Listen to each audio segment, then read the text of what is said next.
This is Jonathan Ferguson, the Keeper of Firearms and Artillery at the Royal Armouries Museum in the UK, which houses a collection of thousands of iconic weapons from throughout history. And today, he's getting all nostalgic looking at the weapons of Valve's iconic shooter franchise, CounterStrike.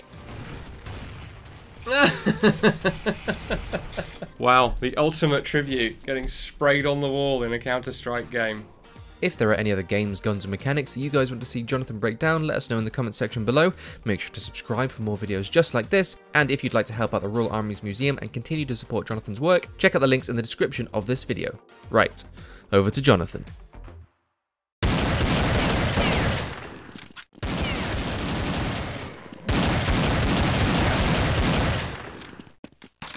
Pause there.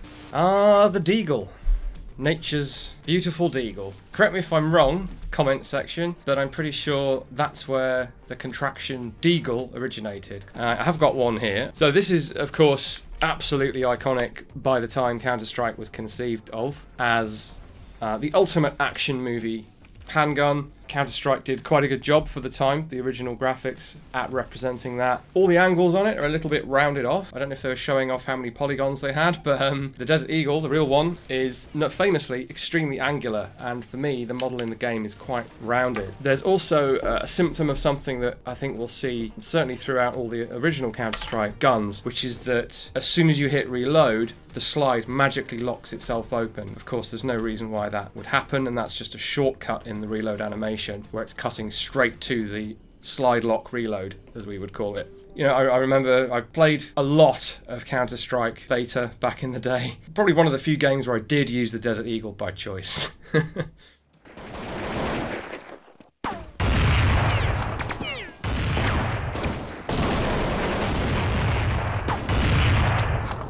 This is like some sort of reminiscence therapy for me. It's that long ago that I played Counter-Strike.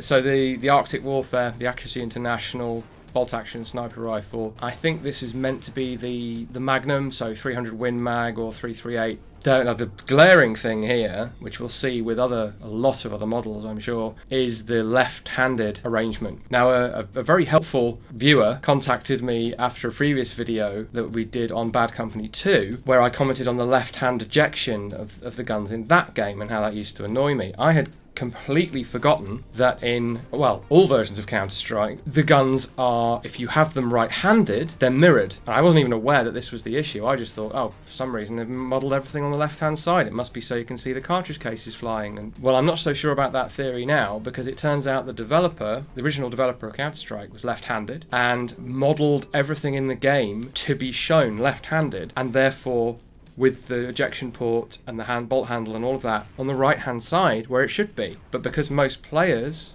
are right-handed, the game would be set up with the gun modelled on the right side, but to do that, they had to flip the image. So you end up with all your guns the wrong way round. Yeah, so a fascinating bit of video game history there. So thank you, Jan, for messaging me about that.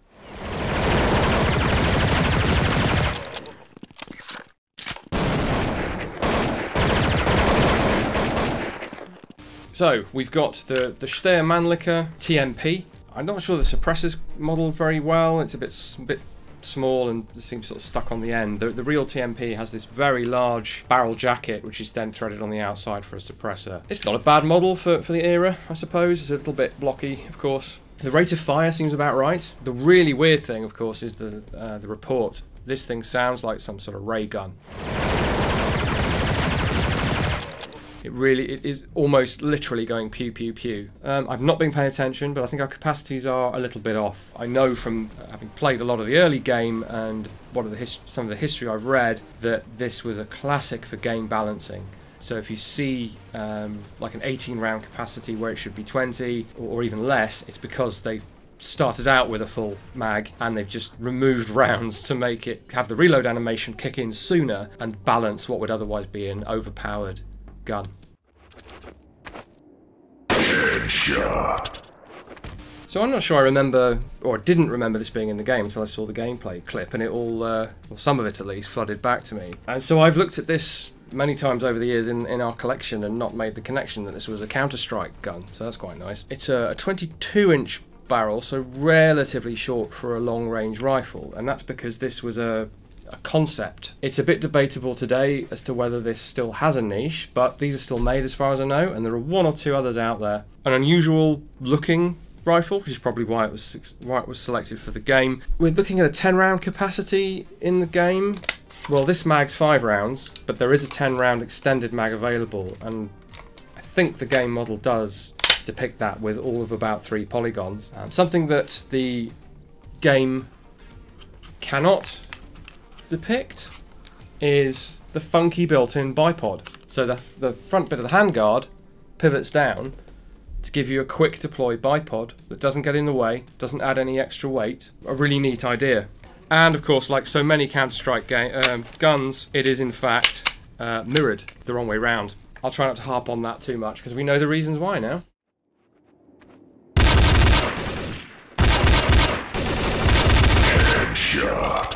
Now this pistol I do fondly remember from OG Counter-Strike days. I don't think I ever played Source, which I think is the version we're watching here, but a lot of stuff carried over, including the 92s, 92Gs I think they are in the game. Now the dual wield thing, of course, that needs to be dealt with. It's not something that I think you would ever do unless, I don't know, some sort of emergency situation where you're on your own in very tight quarters and you happen to have two pistols and you've got one chance to put as much fire as you can on the enemy. You might fire away with two pistols. So it can be done, and if you are somewhat ambidextrous, well, if you're not, you can't do it. But if you are, you have a chance. So now my preference in gaming generally is I'll try a bit of dual wield just for the fun of it, but I'll typically revert to just using one at a time.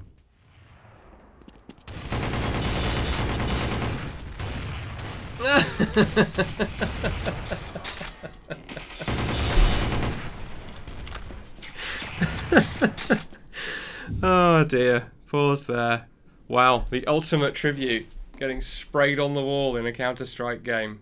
The depictions of the UMP, this one included, maybe I'm reading into it, but it looks like there are bright marks on the side of the receiver, like the receiver's made of some sort of metal. Now the UMP is extremely lightweight, relies a great deal on glass reinforced polymer, just like a Glock frame, but it's throughout the gun. With these relatively early graphics, I don't think we ever really get the sense of it being a different material than the other guns. Maybe it's more of an imitation in graphics than a mistake, but that's just my impression. Gameplay terms, a harder hitting, slower firing submachine gun offers a bit of variety, so it does fit.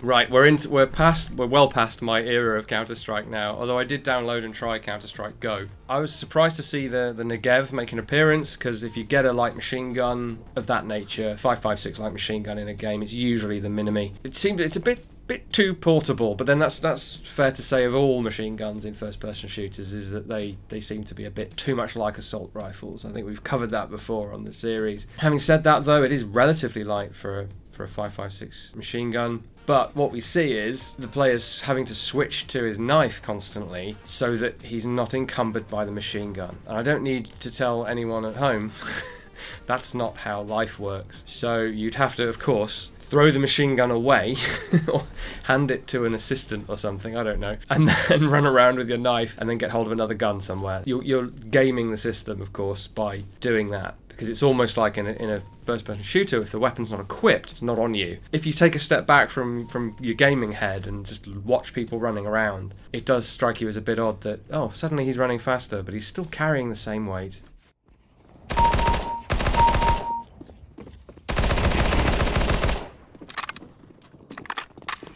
Another sort of early 2000s favourite, the FNP90. So this version is depicted with iron sights on the rail. Now the versions we've got have a sight-through set of iron sights built into that rail, so you can either put an optical sight on top of the rail or you just peer through the block of metal that is the sight. I very much doubt the modelers had access to a real P90 to check that, quite possibly didn't even care. Not something you'd see from reference images. So most in-game guns, even today, are modelled from reference images Right away though, my eyes locked straight onto that iconic magazine on top of the gun, and at first I thought, oh, it's some weird opaque magazine that doesn't show the rounds, but it does show those transverse rounds, which as I'm sure you know, move to the rear, and there's a very clever rotary follower in the mag that rotates them and then pushes them into the weapon. We don't see any of that action happening. It's a solid, or rather it's a flat texture that doesn't do anything. Dealing here with a relatively basic game by modern standards, and it's not alone in older games in depicting the P90 without showing you the rounds moving. And as far as models go, it looks fine when it's static, but when it's firing, nothing's moving.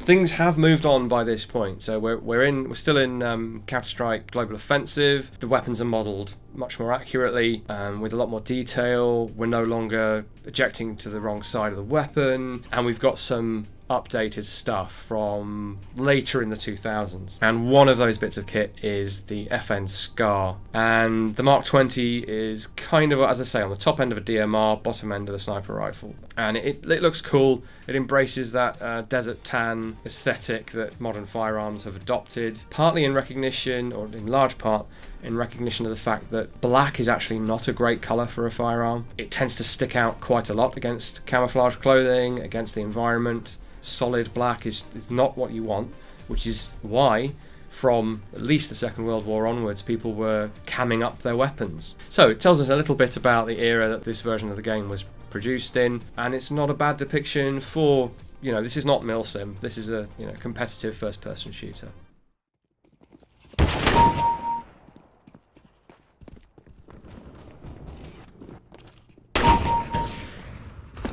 And my first thought there is that was a hell of a long range shot. A, for a video game shotgun, because they're notoriously short ranged with a massive amount of scatter, and B, that's a hell of a shot for a weapon with no stock, with a very short barrel. So it's kind of like from the sort of real world perspective, you would struggle to achieve that, and even from the video game perspective, you wouldn't expect to be able to achieve that. So that one took me by surprise.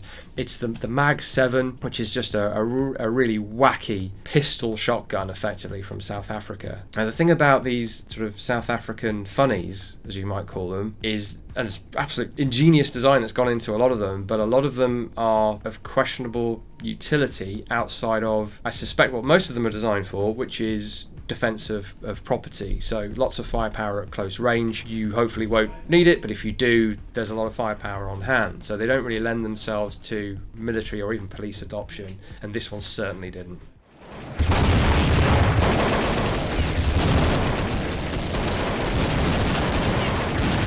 Oh, this is like some sort of haunting, some sort of ghost from my past. I remember as a student lurking the forums for CounterStrike and seeing a new animation for the M4, and the player character yanks on the forward assist to chamber a round, and instantly I was on there with a comment saying that's not correct, and I had convinced myself that they had fixed that, but in whatever version of the original game this is, they haven't. Wow, I didn't think I'd see that again. So, to be clear, it's the bit at the back that looks like a bar behind the carrying handle is what you're supposed to pull on to cock an AR-15, M16, M4. Why am I talking about it?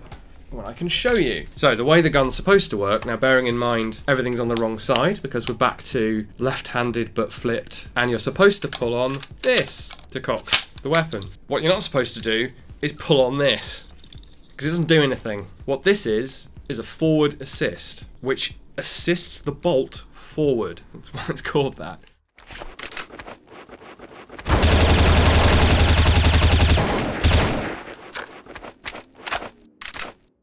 Right, we've advanced into the Source engine, and the M4's looking better, but we've carried over another quirk from the original game. I don't really know where this has come from. This is the dust cover.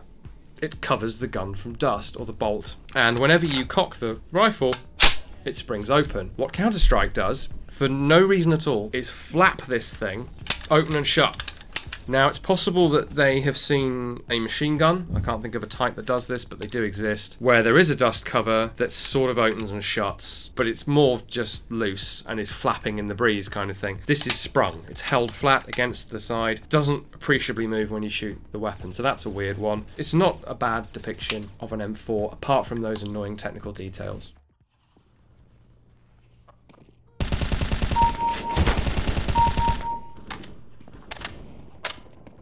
Right, another slight frustration. We've moved on. We've got the bolt release being used to chamber around after a reload. Unfortunately, that's done regardless of when you reload. So if you were to fire half a magazine, replace it with a fresh magazine, you just have to pull the trigger. You don't need to do anything else. I tend to think in eras. We're in an era where developers of a game like this aren't putting in quite the same attention to detail for, I guess, fans of military hardware. It's to do with how much you value gameplay versus how much you value technical detail. And just like in the movies, it's a slide your scale where you like, because you won't have time to do both of those to the best of your ability. Not without years, and yeah, I guess potentially money does come in as well.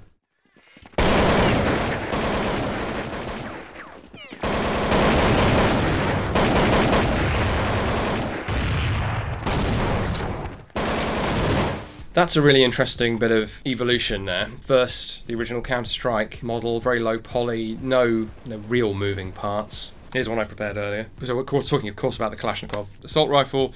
The dust cover / selector here on that model is literally just a flat part of the texture of that bit of the receiver. Way lower detail, and it's the earlier machined receiver AK, just the plain old AK, often called the AK47.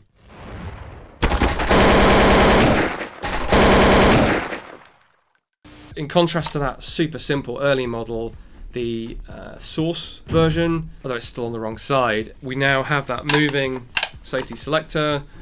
The bolt is coming back and forth, and there's so much more detail. Like the cocking handle looks the right shape, the contour of the bolt is there. The first model had this weird, like, square cocking handle, like they just slapped a couple of polygons on there and forgot to change their shape. Not knocking it, it's a very early and kind of grassroots developed game, so that's not a criticism, it's just a reflection of the period it was made in. So as is usually the case, the capabilities of the weapon aren't badly done, so that the rate of fire is about right, the sound is okay for the period. I'm noticing some fairly pronounced recoil, obviously with the crosshairs that diverge to indicate likely dispersion, and you get muzzle climb. That's pretty fair. This is an amazing piece of industrial design, among other things, but the considerable mass of the bolt carrier and the big long piston that lives in here, and to some extent the recoil energy just of the cartridge, which is higher than something like 5.56, all contribute to quite a bit of muzzle rise and quite a bit of felt recoil. It's not a lot of recoil, but you know you've fired it, more so than something like an AR-15. So they're doing their best to reflect that, I think.